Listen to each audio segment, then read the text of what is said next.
Say we're given the following expression and we're interested to find matrix A. What are the steps that we need to do? What I'll try to do in this video is describe the steps needed to isolate for A and finding what matrix A should be. Okay, so let's start looking at this problem. We have the following relationship, and our objective is basically to find what matrix A is. So let's go through the steps. We will need some of the properties of inverse of a matrix and the properties of transpose. And sometimes in here, I don't think we'll need that, but sometimes we might also need the properties of determinant. Here in this problem, it doesn't seem like we need that. So the first property that, in fact, before we begin the property, maybe as a good practice, anytime you have such an expression, it's not a bad idea if you, for example, give it an identifier. So we're given this matrix. Let's call this matrix matrix B. So in other words, 5A transpose everything inverse is equal to matrix B, and matrix B, as you can see, is a 2 by 2 matrix. So it's a square matrix that is a 2 by 2. So now I could write the expression as such: 5A transpose, and then I take the inverse of it. This is equal to B. So you have to be careful. This is not our typical algebra. This is matrix algebra that we have to follow, and we have to do this according to the rules of matrices. So this is what we have. We want to get rid of this -1, the inverse here. Now there is a useful property from inverses that we know that if you have the inverse of a matrix, if you take the inverse of an inverse, well, what do you get? You get the matrix itself. So this is a nice property. There is some common sense to this property, but it is in fact a property of inverses. So this is a nice property that we could put to use here. By the way, in here we do assume that A is a square matrix. Otherwise, the inverse would not exist. So it's an n by n matrix. So that's the first assumption. We also assume that the determinant of A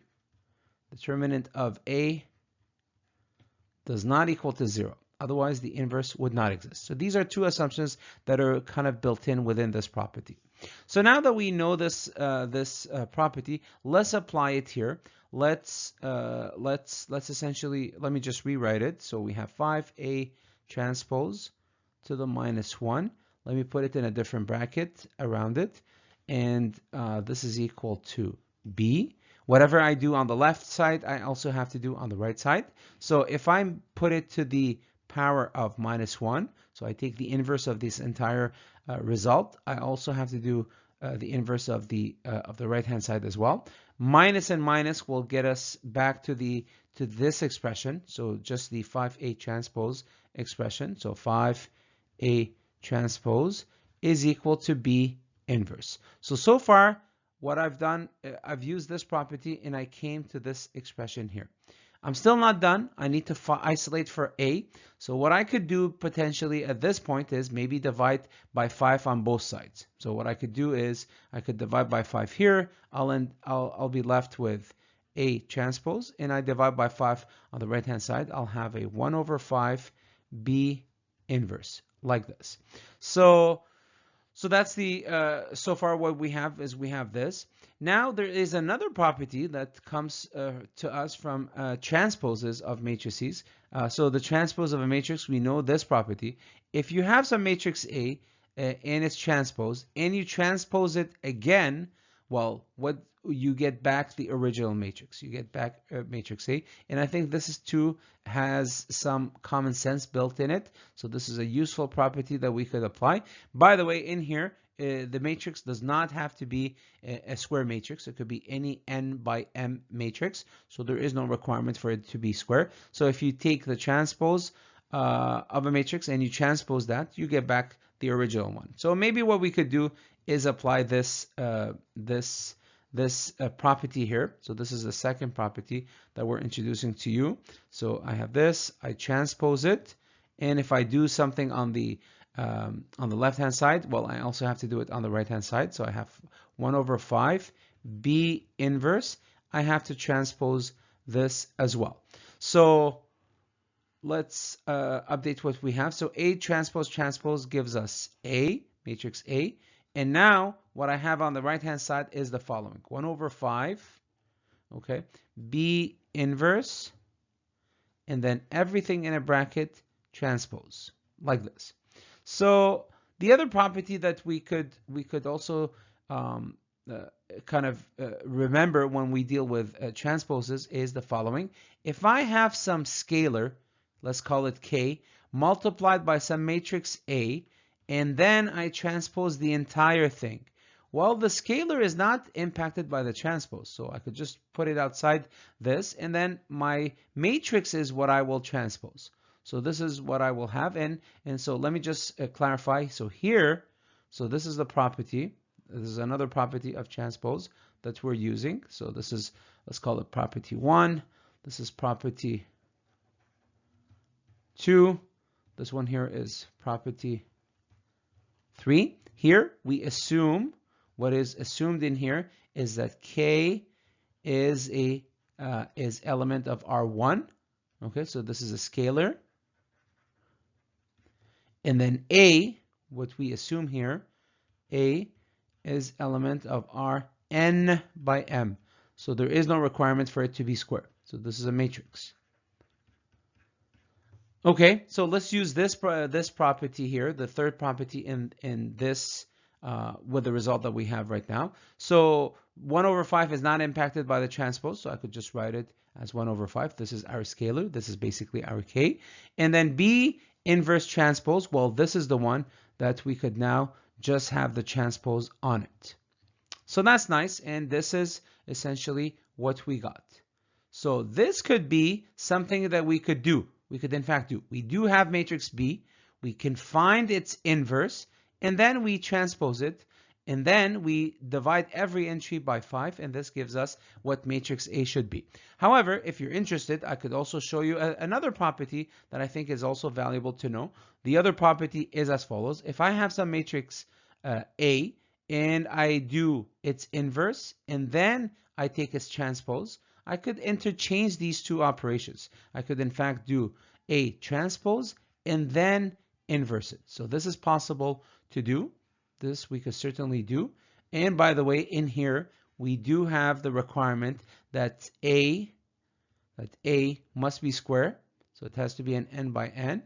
And we have another requirement that the determinant of A does not equal to 0 because the inverse does exist. So this is a fourth property. So this property is not mandatory for this problem, but I think you could also see it. So now you have two ways that you could write your expression. You could do 1 over 5 B inverse transpose, or on the other hand, what you could do is you could do 1 over 5 B transpose, and then you inverse it. Both of them will get you to the solution. So it's really up to you to apply whichever you want, the top one or the bottom one. Both of them would work, and both of them should get you to the solution. So let me highlight this one, and then we'll try to, in fact, to do it right after on the next slide.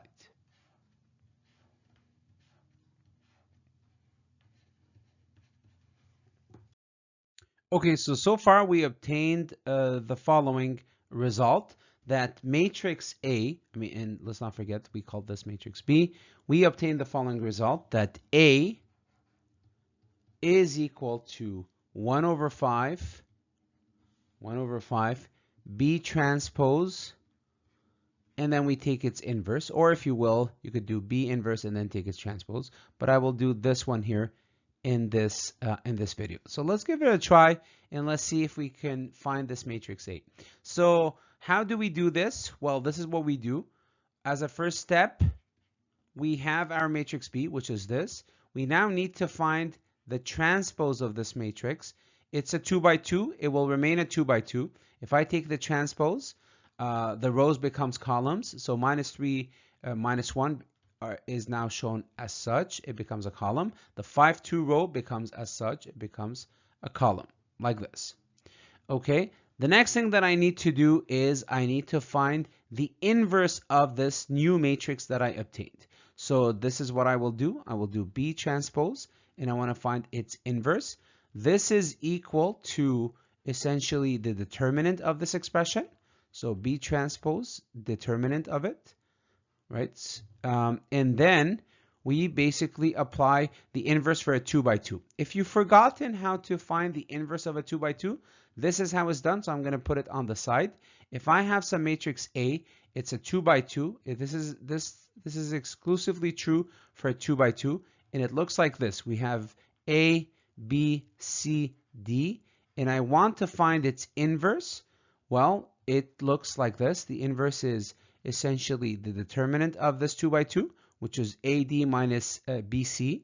So determinant of this matrix, and then I multiply it by the following. So the main diagonal, we flip the position. So D will be here, A will be here, and then we'll have a minus B here and a minus C here. And this is how you find the inverse of a 2 by 2. So this is a useful formula. Anytime you want to find the inverse of a 2 by 2, it basically allows you to skip the sometimes tedious process of using Gauss-Jordan elimination or the adjugate method technique. But just so you know, this is obtained, this 2 by 2 is obtained by applying the adjugate matrix technique, and this is how we do it. And I do show this in the lecture of how we derive this formula. But anyways, it's here. Just put it to use. So let's use it here. So essentially, if I have a 2, it's going to be here. My minus 3 will end up being here. The 5 will be a minus 5. The minus 1 becomes a 1. The only thing left is I need to find this determinant. So maybe I should also mention this. There is a nice property related to determinant. So determinant of some matrix A, transpose, is in fact equals to determinant of matrix A. So this is also some property that may be worth, perhaps it's worth mentioning. Again, here, we have to deal with a square matrix. So A, we're assuming that A is element of R n by n. It's a square matrix. Okay, so then what this means is that essentially this, so this, for this expression, B transpose determinant, well, it's the same thing as finding the determinant of matrix B. And what is the determinant of matrix B? Well, it is minus 3 times 2, which is minus 6, minus 5 times minus 1, which is minus 5, so it becomes plus 5, and this is equal to minus 1. So we have this result. So let me just find a numerical value for this. So essentially, we will have a minus that is multiplied to this matrix, to every entry. So 2 becomes a minus 2, minus 5 becomes a 5, 1 becomes a minus 1, and the minus 3 becomes a 3. And this is what we have for B transpose inverse. What is left now is we need to divide every entry by 5, and this will essentially get us to what A is. So A is equal to 1 over 5, it's a scalar, multiplied by B transpose inverse. And this means that every entry that we got, we have to divide it by 5. So this is very easy to do. So we'll have a minus 2 over 5. 5 divided by 5, this is just 1. Minus 1 divided by 5, minus 1 over 5. And then 3 over 5. And this is the result of matrix A that we obtained using all the steps that we showed you earlier. So let's just highlight it just to tell you that this is the final result for what we're looking for. This is our matrix A. Is there a way to verify if we did everything correctly? If the result is correct? Of course there is. We could apply a verification, and we'll do that on the next slide.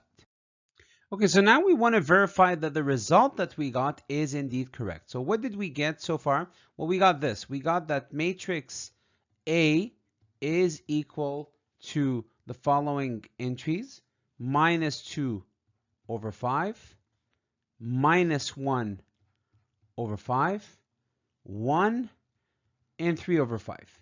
So how can we check if this is correct? How can we verify if this result is correct? Well, what we could do is the following. We could, in fact, look at the left-hand side and the right-hand side of this expression. So this would be our left-hand side. This would be our right-hand side. And we want to verify that what we get on the left-hand side is indeed correct of what we see here on the, what we get on the left hand side is matching what we get on the right hand side. So let's give it a try and see if this is indeed the case. So left hand side is equal to 5A transpose, and then we inverse that. So let's do the steps. So we have basically 5. I'm going to just show you how this is written, so at least you also know how, mathematically we can write this. We could just write matrix A, so minus 2 over 5, minus 1 over 5, 1 over 3, and then 3 over 5 here for the last entry. You could put your transpose here like this, and then you could put an inverse like this. So this is mathematically correct to write it this way. So let's just do this.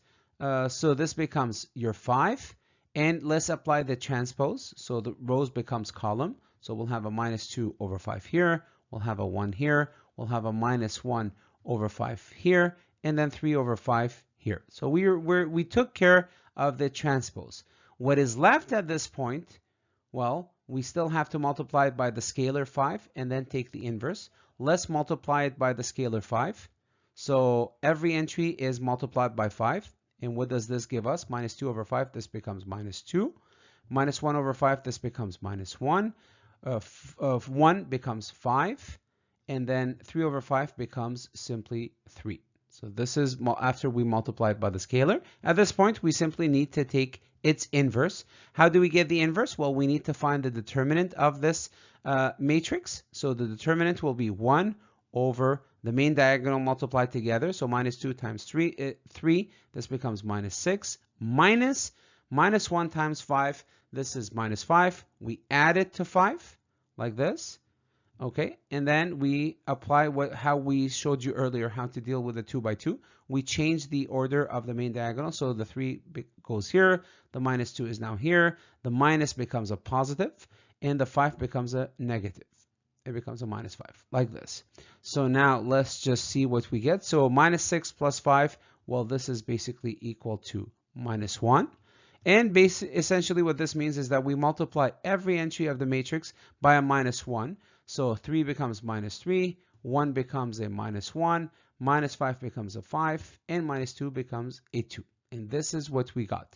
And of course, if you see here, well, it is indeed equal to the right-hand side that we have here above. And this is enough proof to tell you that our result is indeed correct. So this thing here that we got is indeed correct. There is nothing wrong with it. This is the correct answer. And that completes this video. Thank you.